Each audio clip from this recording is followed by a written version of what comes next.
reminder, first as a reminder, if you don't want to be recorded, and please just turn off your camera. The second, if you have a question, please add into the chat so we can pick up a question later. So let's start. It's very exciting. We have this program celebrating the establishment of the Xiao Yi Wuxia Collection at the UCLA East Asian Library. You know, Wuxia is always a very good important part of the Chinese literature. And we have a tradition to collect all Wuxia. And the Xiaoyi collection came to our library. It's very important to us. It's open a new field, start a new focus of our collection. So we are very excited. So first, I want to invite our university librarian, Ginny Steele, to make a welcome remarks. Ginny. Thank you very much, Hong. And greetings, everyone. It's wonderful to see such an amazing turnout of library supporters, campus partners, and other guests. We're delighted to have you with us today. Of course, as always, we wish we could be together in person, but the circumstances just don't allow that right now.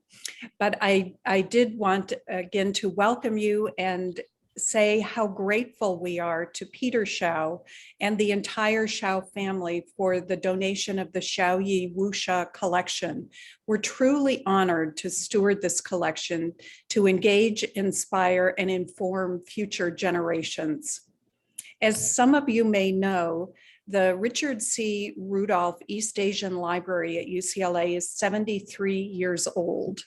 And in its history, it has not only supported the research and teaching of our faculty, students, and partners like the Asia Pacific Center and the Center for Chinese Studies, but it has also worked closely with local communities to preserve cultural heritage for future generations. The East Asian Library is joined within the larger UCLA Library by the archival expertise of library special collections and the vast collections and preservation prowess of the UCLA Film and Television Archive. The Xiao Yi Wuxia Collection is a wonderful embodiment of this mission. It will link UCLA academics, students, local communities, and Wuxia fans across the globe. As the home of the Xiao Yi Wuxia Collection, the UCLA Library will continue to be a critical hub for research on campus and engagement with the larger community. This archive is the first of its kind, so we are very excited and look forward to being able to build on this collection as the centerpiece for both scholarly research and artistic appreciation. Thank you once again to Peter Xiao and the entire Xiao family, and to all of you for joining us today. And now I'd like to turn the floor over to Cindy Fan, Vice Provost for International Studies and Professor of Geography and Asian American Studies. Cindy. Thank you. Thank you so much, Jeannie. I want to say hi to everyone. And as Jeannie mentioned, I'm Cindy Fan. I'm a professor of geography and Asian American studies, also vice provost for international studies and global engagement. And thank you, Jeannie and Sue, for inviting me to this celebration. And I'm delighted to just share some brief remarks on behalf of the International Institute at UCLA. And I want to just begin by, again, reminding, especially those who are at UCLA, our mission, the university's mission. And UCLA's primary purpose as a public research university is the creation, dissemination, preservation, and application of knowledge for the betterment of the global society. So today's occasion is really very fitting to illustrate this mission, both in terms of the preservation of knowledge and in terms of doing so for the betterment of our global society. And the UCLA East Asian Library has been very well connected to the Chinese, Japanese, and Korean communities since its establishment in 1948. And our East Asian Library's collection both reflect the deep and global heritage of the communities and support teaching and research at UCLA with collecting and preserving primary or unique resources. And the Xiao Yi Wuxia Collection is another great example of the East Asian Library's work. And we'd like to thank Peter Xiao and the entire Xiao family for this generous donation to UCLA. And this collection represents a unique combination of Chinese culture and literature, transnational heritage, transdisciplinary appreciation, academia, community collaboration, and the global and lasting impact of one of the greatest martial arts novelists in the world. And as a Chinese American, a professor, and a senior international officer at UCLA, it gives me great pleasure to know that this invaluable collection is housed in my university. And as someone born in Hong Kong and fascinated with wuxia movies, as a teenager, I watched so many movies in the 1970s starring Wang Yu. So, so perhaps personally, I also have benefited a great deal from Mr. Xiao Yi and his novels. And to everyone in the audience, if you haven't yet read a martial arts novel, I highly recommend it. The experience beats Netflix, I guarantee it. You'll be immersed in it. You forget about eating, you forget about sleeping because the novels are just so exciting. So once again, my deep gratitude to the Xiao family, especially Peter, for their generosity and vision. I also like to thank University Librarian Jeannie Steele, Head of East Asian Library, Su Chen, Chinese Studies Librarian Hong Chen, Director of Asia Pacific Center Min Zhou, and Director of Center for Chinese Studies Michael Berry, for all their support and for making this partnership possible. So congratulations and thank you. Now, I invite the head of East Asian Library, Su Chen, for a remark. Okay. Oh, thank you, Jenny. Thank you, Cindy, so very much for your kind encouragement and your vision, your leadership, and your support empowered East Asian Library to do what we do the best. So thank you. Hello, everyone. Thank each of you for taking the time to join us to celebrate establishment of Shiao Yi Wuxia Collection in the UCLA East Asian Library. The library, roots in Los Angeles, focuses on East Asian areas and acquire resources around the globe to support teaching research on various aspects of East Asia. This is one of the top East Asian Studies program in North America, and we are so thrilled to have 3 professors in this program and with us today. The East Asian Library is uniquely positioned to collect, to serve, to preserve research and cultural heritage materials for current and future generations of students and scholars. We help to advance UCLA's service mission with the library technology, the language, cultural, subject knowledge, and most importantly, with the passion to serve our communities on and off the campus. The passion led me to meet Peter Xiao. In November 2018, I learned Mr. Xiao Yi passed away, and his collection has gone to China. I thought it would be most beneficial to have this collection located in LA, as Xiao Yi not only founded the Chinese Writers Association in North America, but created his wuxia works here. Although I'm not a wuxia fan like Cindy, but many our readers and users are. The research value offered by Xiao Yi's wuxia fiction, including his manuscripts, would open doors for graduate students and researchers to peek into the world he created. Thinking of those, I felt strongly that Xiao Yi's Wuxia collection ought to be preserved locally and made available globally, particularly given the rise of research interests in recent 20 years on wuxia fiction in academia. In May 2019, I met Peter over his China Week, held on campus, UCLA campus, by Minzhou, and Cindy was there giving an opening remark too. So I did not know this Peter is Xiao Yi's son. After I learned, I invited him to a library, inquired about his father's archives, and also whether the UCLA library would be considered as a home to preserve his father's legacy. That conversation and many followed led us to today's celebration. We are deeply, deeply grateful to Peter Xiao, to the Xiao family for their generosity and their trust and confidence in the UCLA library. Before I ask Peter to give a remark, please allow me to briefly introduce Peter Xiao.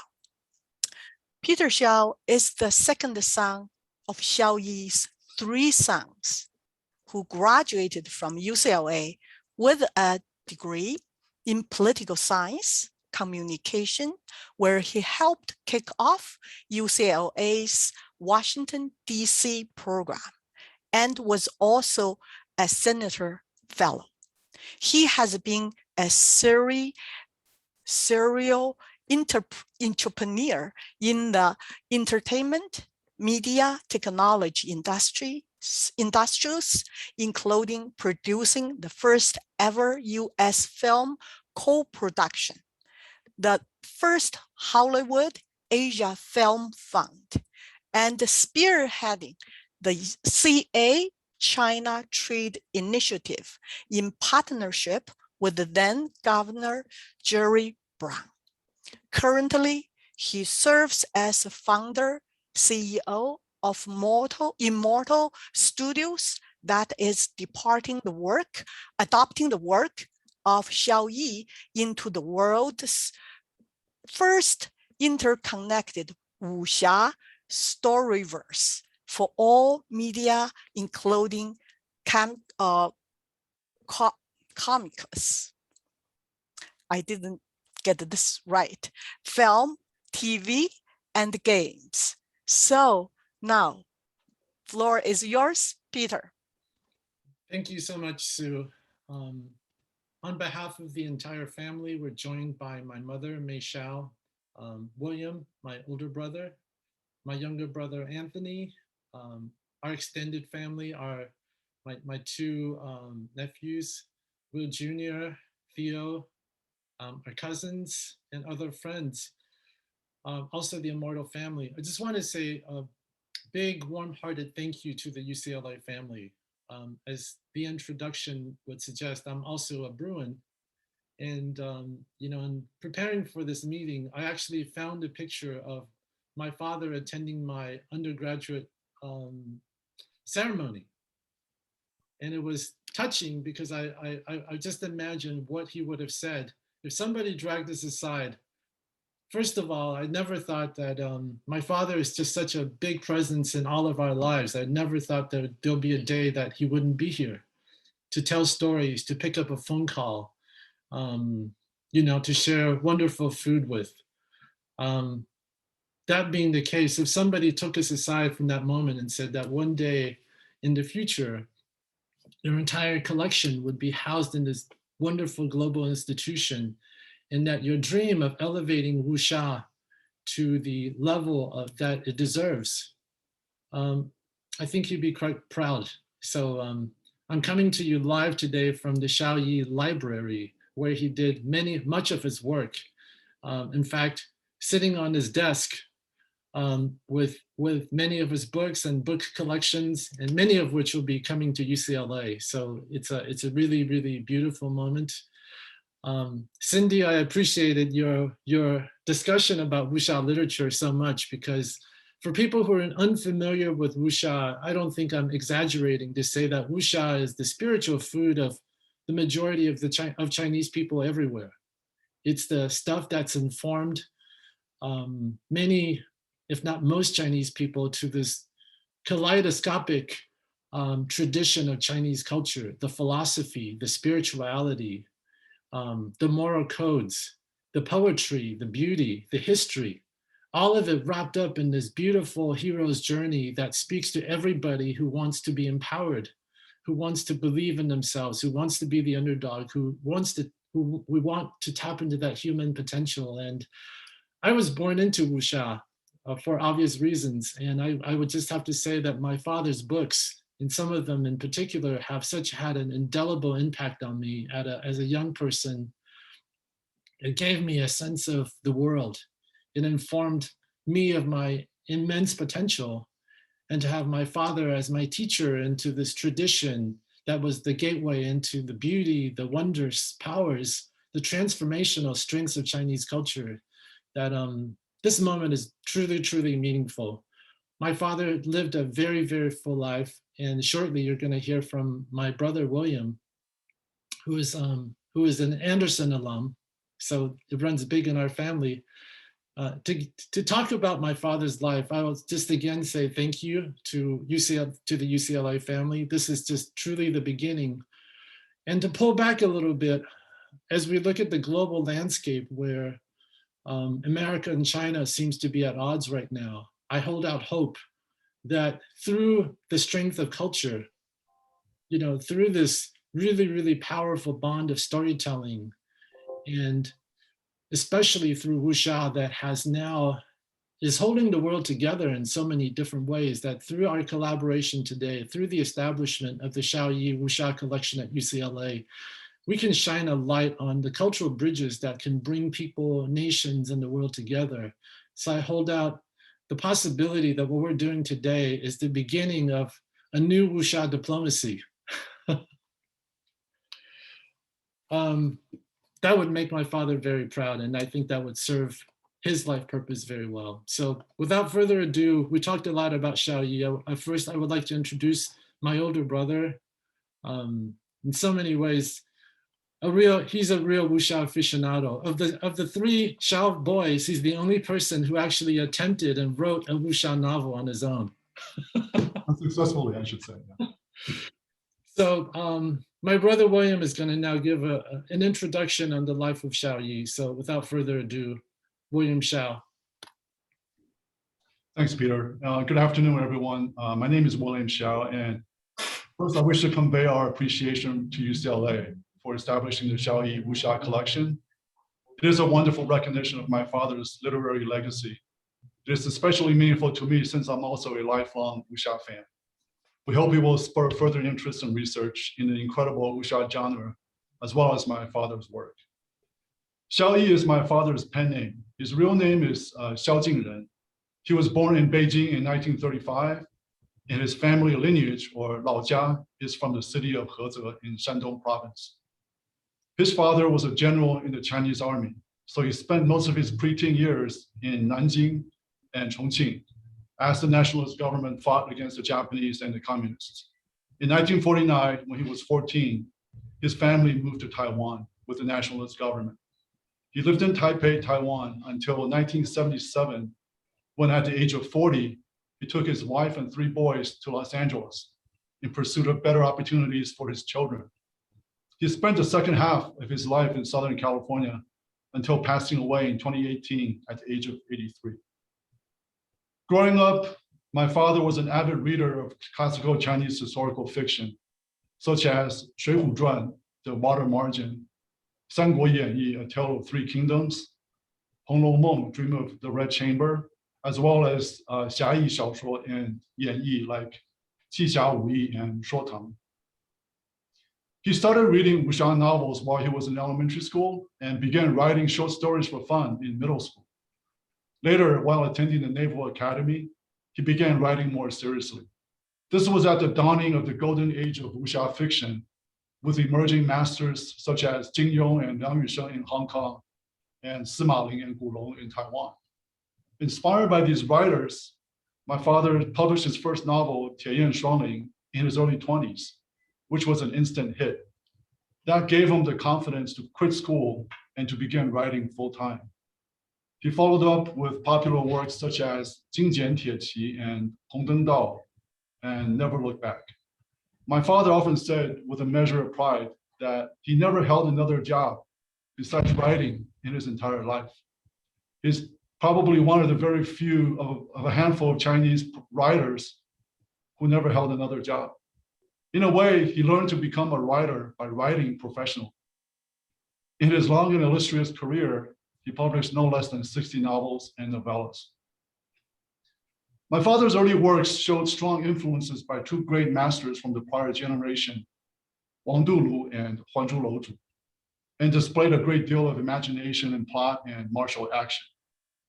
As he matured as a writer, his writing became more concise, with a simpler, more direct style of storytelling. His characters became more complex and multidimensional, and they often found themselves in struggles between individual freedom against societal obligations and expectations. He also came to see the concept of Xia, which is the second word of wuxia. And this word doesn't have an English equivalent, but it's a combination of chivalry, righteousness, sacrifice, and compassion for the weak and powerless. He came to see the concept of Xia as the spiritual essence of wuxia, as opposed to wu, which refers to the martial and the physical aspects of the genre. My father felt that he matured as a writer, beginning his late 30s and early 40s, as he created some of his personal favorites during this period, such as Ma Mingfeng Xiao, Gan Shi Jiu Mei, Yima Liu Hua He, Wu You Gongzhu, and Han Jing Kan Jian. My father took his craft very seriously. He had a strict regimen for writing and would not stop writing until he reached his quota for the day. He exercised daily, drank very sparingly, and never smoked. He was a lifelong student of Chinese history, classical Chinese literature and poetry, Taoism, I Ching, Chinese astrology and fortune telling, such as Ziwei Dou Shu, Qigong, and yoga, etc. He dabbled in many things, had many hobbies, and he traveled extensively to different parts of the world, especially to various remote regions of China, which could be found in his novels. And he was a true foodie before the word was even created. He was also a great storyteller, and one of our favorite childhood pastimes is to listen to his stories and tales of the strange and sometimes macabre, told around the dinner table and at gatherings with family and friends. It's been a great pleasure to share some facts of my father's life with you, and I hope you have enjoyed it as well. Thank you very much.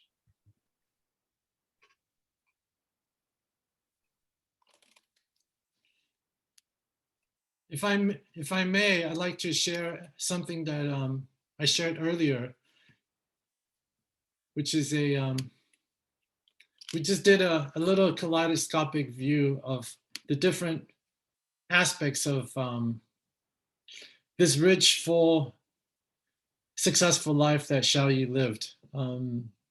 Let it be known that other than his literary prowess, I think he took great pride in love in his family and his relationship with my mother in particular. So thank you for that, William. Thank you, William, and thank you, Peter, for showing the photos. So next, I would like to invite Professor Min Zhou, Director of Asian Pacific Center, Professor of Sociology and Asian American Studies, make a remark. Min, please. Good afternoon. This is an exciting event, and I'm seeing friends and also my colleagues here. And I am director of the Asia Pacific Center. I'm also the Walter and Shelley Wang Endowed Chair in US-China Relations and Communications at UCLA.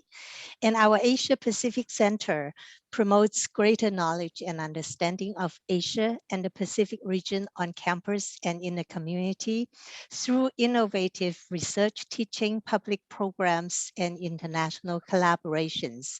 We have a thriving Taiwan Studies program, a program on Central Asia, and the Global Chinese Philanthropy Initiative.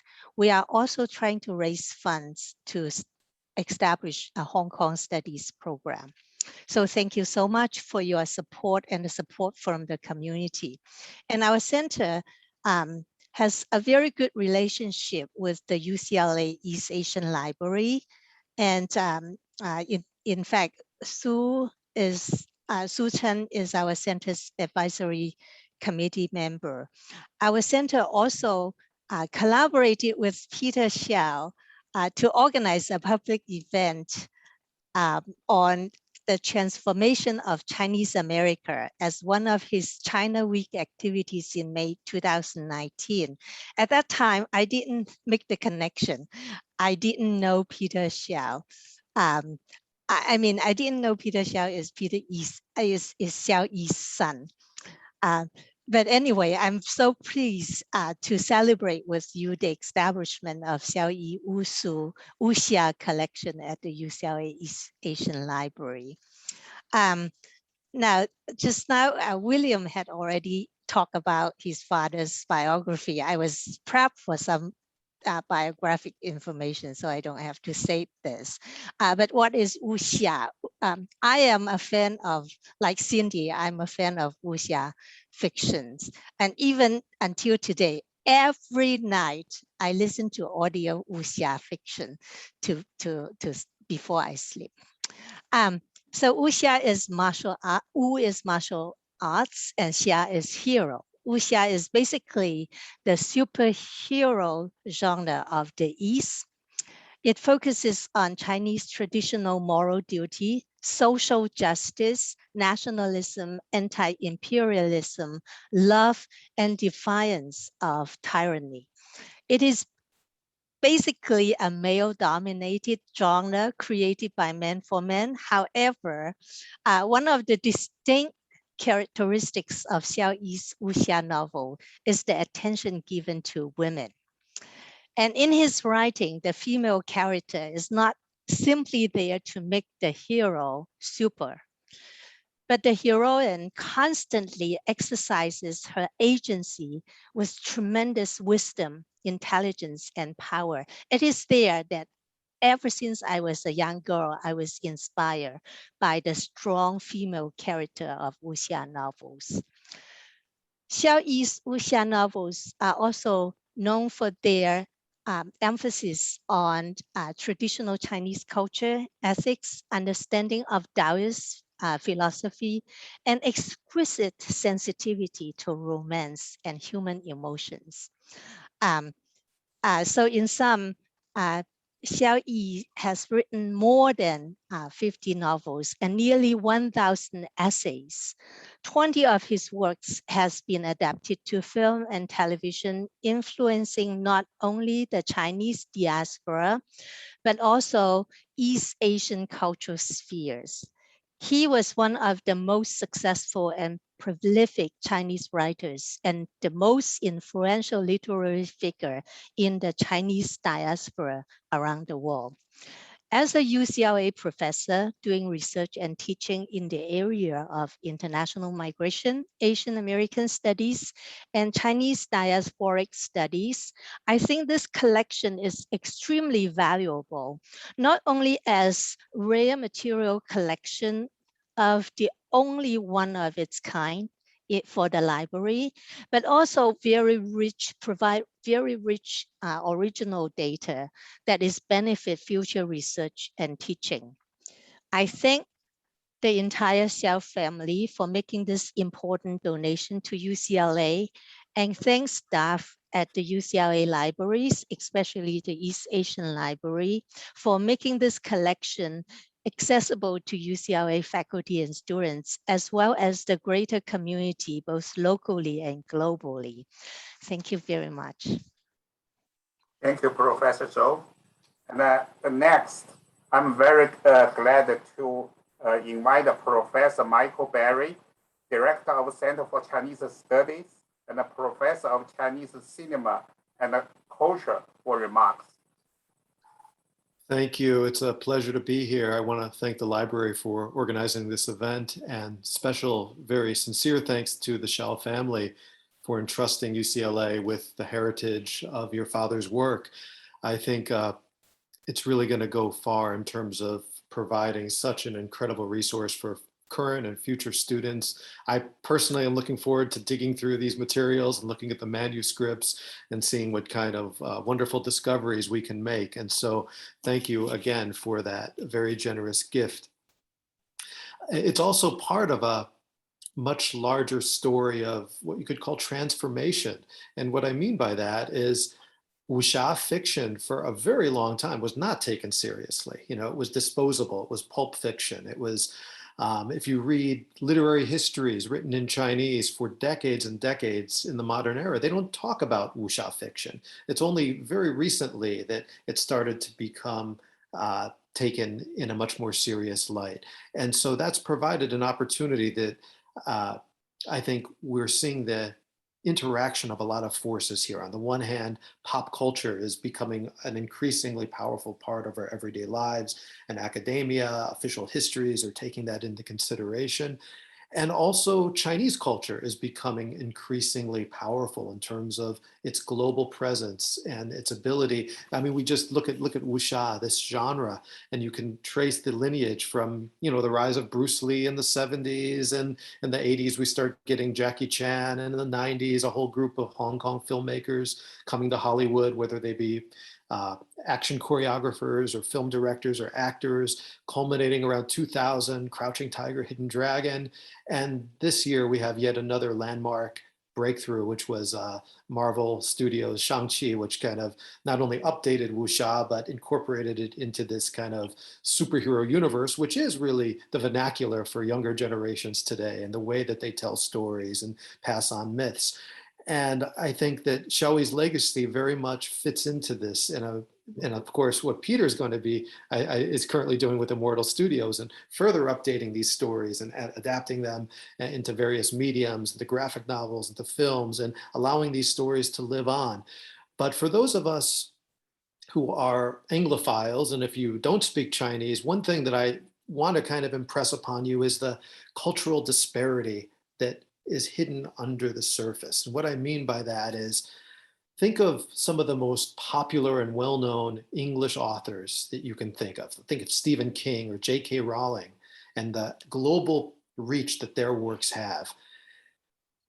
And then you think of Xiaoyi and Jin Yong and Gulong and Liang Yusheng and all of those martial arts novelists, which have an equally powerful sway and impact in the Chinese-speaking world. But for some reason, for whatever geopolitical or cultural forces might be, they've had more trouble breaking through and resonating with Anglophile readers, or readers in all kinds of Western languages. But I'm very happy to report the last couple of years, we've seen Jin Yong's works being translated into English. We've seen what's happening with Shang-Chi that we just mentioned, and of course, Peter's work with Immortal Studios. And so I think we're really on the cusp of hopefully alleviating this cultural imbalance and making these stories more available, more accessible to readers here in the US and beyond. And so thank you for this generous donation, which I think will go a long way in helping make those stories resonate with more of our students and faculty. So I'll stop here, because what I really want to save the time for is the Xiao family and hear from them. But thanks again. Thank you, Professor Berry. Now we have a video remarks.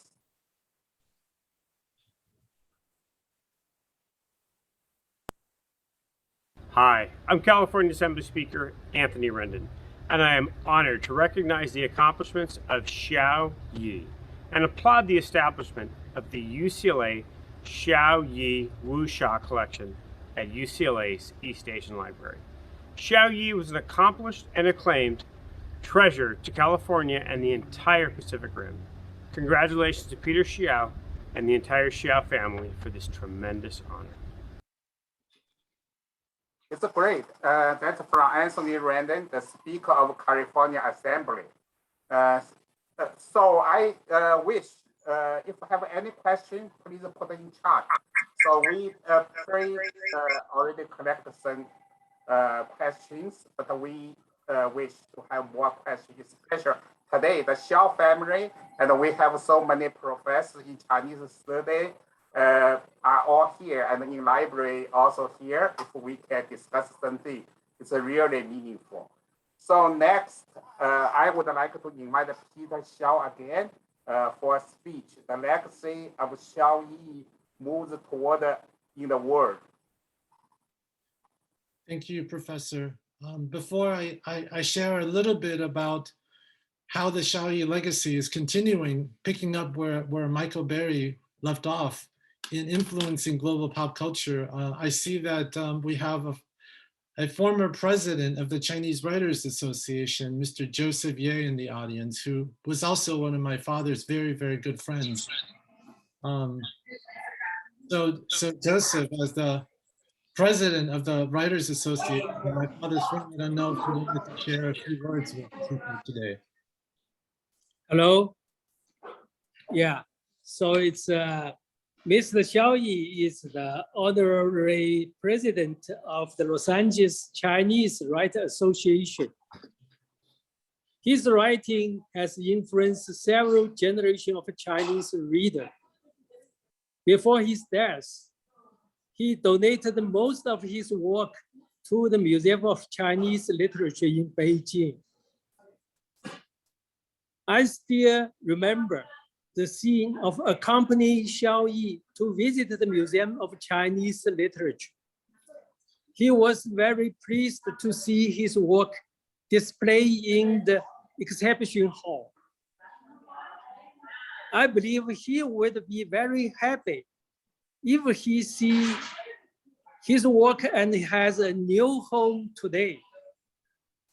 The UCLA East Asian Library is an important cultural center in Southern California. Mr. Xiaoyi's work are included in this library and coexist with the Museum of Chinese Literature. It can be said that the East and the West mirror each other. I'm proud of Mr. Xiaoyi. Thank you. Thank you, Joseph. So we talked a lot about Wuxia as a living entity today. And I wanted to talk a little bit about how the Xiaoyi legacy is going to continue moving forward. So give me a moment. So we kind of talked about this archetype of Xia, and so we're basically picking up where the Xia left off, is that this body of work is intended to awaken the hero in everybody through this pop cultural new adaptation of the Xiaoyi library, including new works. This is a really powerful moment where Wuxia is really resurging, and we've established a work plan where we're readapting 5 Xiaoyi novels per year. So I'm happy to report that 2021 we're very much on track. As this presentation continues, I'll be sharing some of the work that is about to be announced, including completed works of Xiaoyi's readaptations. Next year, we're earmarking 5 additional Xiaoyi adaptations and the following 10. So over the next several years, we expect to have 20 of Xiaoyi's titles, many of them already referenced, that have a global fan base. And it's hard to estimate, but I would say hundreds of millions of people who've been exposed to these properties are going to get a new lift through the work that we're doing over at Immortal Studios. A lot of you have referenced this resurgence of Wuxia, and these are just some of the things that have been floated in this past month around Shang-Chi. I don't think this is just a momentary flash in the pan, but it's really a sustained presence. If you think about Hollywood as a barometer of where culture is shifting, Shang-Chi, Mortal Kombat, the remaking of Kung Fu on the CW show, the renewal of the third season of Warrior, Mulan being made as a wuxia classic, the live action adaptation of The Last Airbender Avatar. We are, and also the complete domination of anime for Gen Y, Gen Z. We are seeing a resurgence where wuxia is going to be the centerpiece. And keep in mind, this is at a time when Marvel is kind of exiting the stage. So wuxia is now here, and everybody's talking about wuxia. And we now have a UCLA institution that could really speak to the authenticity of that. And we've developed some core themes around what is essential wuxia, what are the core elements that really comes through in my father's writing as essential wuxia.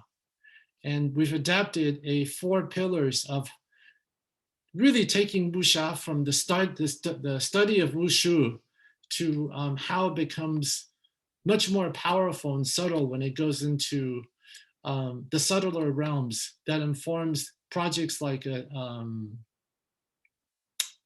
Crouching Tiger, Hidden Dragon, when it becomes a lot more spectacular, down to up to the spiritual, where that's not very popular in the Shensha world, the Immortal Swordsman genre, all the way to its roots also in Buddhism, when Bodhidharma took what was essentially an Indian yogic practice that melded in China with Shaolin and created Zen Buddhism around the world. So the richness of and the complexity and the transformation of the genre will be fully expressed in our interconnected universe. And men, I so appreciated you talking about women having traditionally a lesser role. We're really proud that we kicked off our storyverse with the story of the adept, with a young Chinese American woman as the main protagonist of this story. And moving into something we'll be announcing from Immortal Studios, the completion of the first adaptation, Xiao Yi. This is a modern day rendition of Jianxian Liezhuan, Chronicles of the Immortal Swordsman. And we're seeing for the first time some of the visuals that the amazing editorial and publishing team and the artists that have put together. What you're seeing is now an updated version where this place used to take place in the ancient mountains of China. LA is now the new backdrop for the story of Jianxian Liezhuan, Chronicles of the Immortal Swordsman, that is going to kick off the Immortal Storyverse. And these are just some of the visuals that is now associated with this title, Jianxian Liezhuan, that happened to be my favorite growing up. You can tell we are modernizing wuxia. We are making it relevant. We are leaning into the essential elements of it. And this is another cover done for Chronicles of the Immortal Swordsman by a very famed DC and Marvel artist, Bernard Chang, who's part of the Immortal team. These are some of the scenes that come directly from Xiao Yi's books. Notice now, the backdrop is now Los Angeles, but it's as magical and spectacular as it's always been, with, I think, taking new strides on the visual language of wuxia and the mysticism of the Immortal Swordsman to new levels. These are visuals that I don't think the Western world has seen just yet.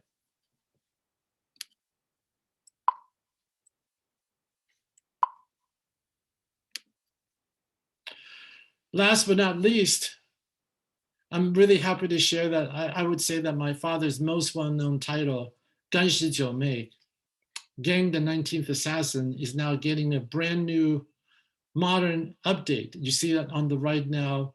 Ganshi Jiu Mei has been made into television 4 times in the past 30 years since it was first initially produced.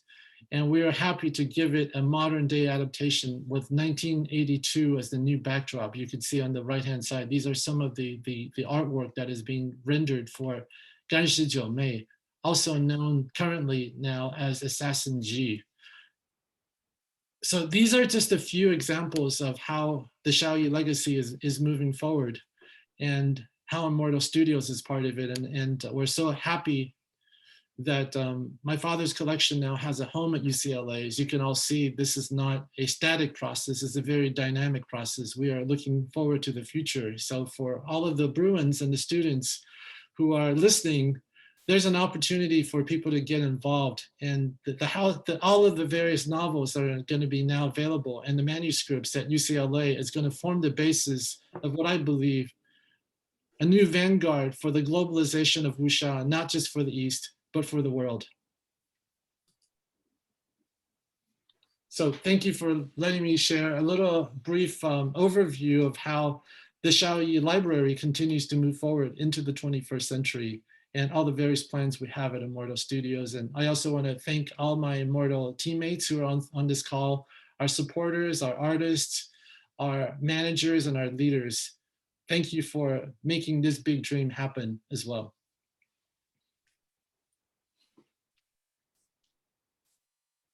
Thank you so much, Peter.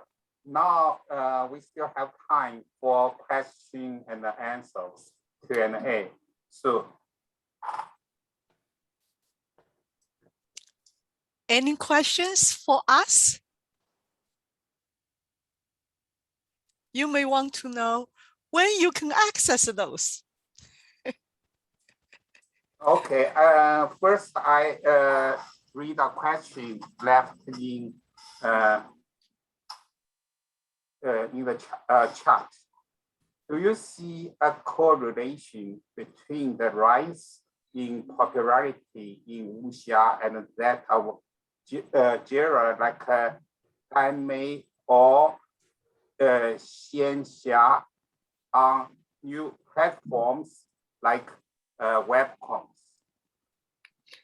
I would like to answer that if I may. I think this is a question from Patrick. So Patrick, the notion of xianxia is actually a new phenomenon. I would say xianxia was not known as a subgenre until the past 10 years. Historically, my brother just referenced Huanzhu Louzhu, who I think is one of the original wuxia creators in the 20th century. Back then, xianxia was part of wuxia. They were indivisible. In fact,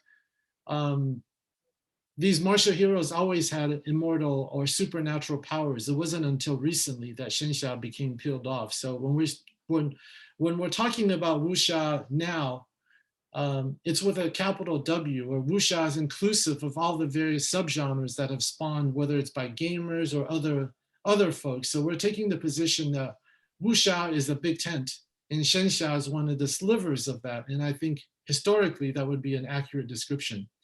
Of course, the newer platforms like Webtoons, Comixology, Tapas are certainly part of our distribution footprint moving forward.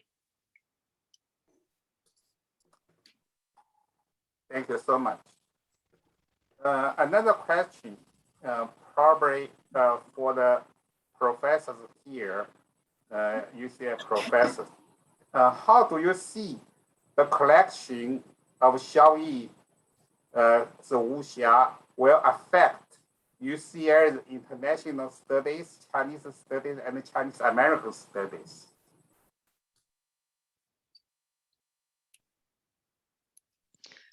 I can say a few things about how this collection can benefit our students, and Michael could add more.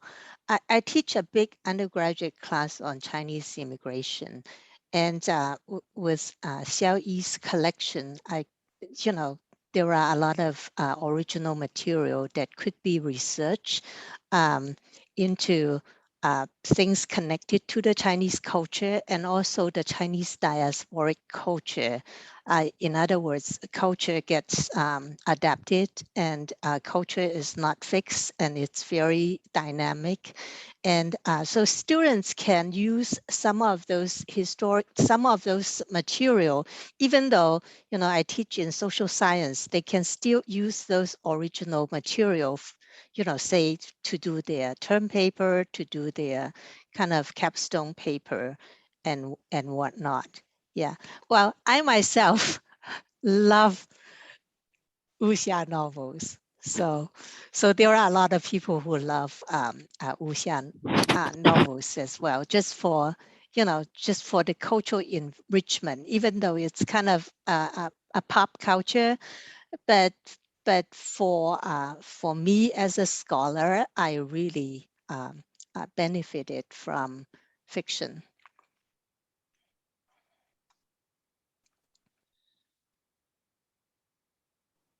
Thank you. Any Hong, there is and, another. yeah. Yeah, there is another question. Well, the materials. Oh, you have a question. One more question. I think I don't know if other professor will answer this same. Yeah, to add on. Well, I'll just say that for nearly 20 years, I've been teaching a course on popular culture in modern China, and we have a whole unit on wuxia. And there's typically 250 students who take that course. And so this is a great opportunity to kind of devise various exercises with the students to really take advantage of these, especially those native speakers of Chinese, that take advantage of these materials. And once the graphic novels start coming out, Peter, maybe we'll start assigning them in the course as well. But and of course, for PhD students, I think they're the ones who are scholars based in other universities who are doing research, particularly on Xiaoyi's works. It's going to be a great treasure trove of materials. And I noticed somebody had asked a question about what exactly is contained in the collection. And I'm wondering if Peter or maybe Sue can give a brief overview of that, which I think would be useful. Let me speak to that. What is part of this, the Xiao Yi Wuxia Collection, first will be a complete collection of all of his books. As you know, my father had a very illustrious career, from books that he wrote from Taiwan to his Hong Kong relationship to Wuxia Shijie, the dominant wuxia publisher of Hong Kong. And then a publishing relationship and new works with the mainland Chinese, 5 or 6 different publishers. So we have now a complete multi-title, complete, works from the early era to the midpoint of his career to his more literary advanced works. So it's a complete Xiaoyi collection, every single book that he's written. It's also we're also donating a trove of ancillary wuxia related themed books that was part of my father's collection. So these are background materials, these are philosophical stories, these are all, things that really inform wuxia. So that is good companion reading. We're also donating a significant volume of his personal papers. These are manuscripts. These are short stories. These are notes that he's written. These are screenplays that were never shared publicly. In the process of going through his writings, we've discovered unpublished materials and novels that haven't really seen the light of day. So a lot of his, and last but not least, a lot of his personal effects. There's pictures, there's objects, there's movies. There's also a lot of things that he did from his short stint as a Qigong teacher, to the different types of martial practices that he enjoyed, and all the things that encompass all of his hobbies. So it's a very, very complete collection of, I would say, those 4 big buckets. Thank you, Peter. And we are very glad today we have so many, also not only the readers, but also specialists here. And Professor Barry mentioned Chris Ham is one of the foremost specialists of wuxia, is also here. Can we invite to say a few words? Is Chris I think Chris just logged off as you were. Oh, okay. Speaking, unfortunately. Yeah. Okay. So if no more questions, may I invite Sue for the wrap up? There is one more question Okay. in the chat. Yeah. Will the materials be available for interlibrary loan? That's a good question. For the original ones, we want to preserve it, the integrity of the collection.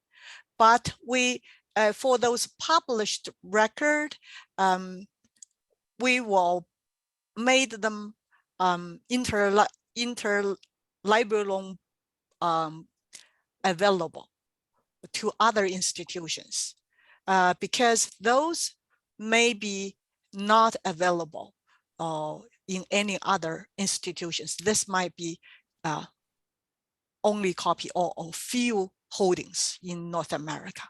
So we will do our best to make the print copies available to most of to researchers through interlibrary. Okay. Sorry, we only have 1 minute to wrap up. I'm just so thrilled to have this event, and just want to, on behalf of East Asian Library and UCLA Library, to thank everyone, particularly the Xiao family and Peter Xiao, for making this donation, and to make your father's legacy accessible to scholars, to students, to fulfill the teaching and research mission on UCLA, as well as to preserve his collection for many generations to come. So just want to thank Cindy, thank Ginny, to thank me, Michael, Professor Chris, who logged out, but thank each of you, and thank Hong for making this event so meaningful. Thank each of you to join us to witness the establishment of Xiao Yi Wuxia Collection. Thank you again so very much. Bye-bye. Thank you. We look forward to see each other in person. Yeah. Bye-bye. Bye-bye.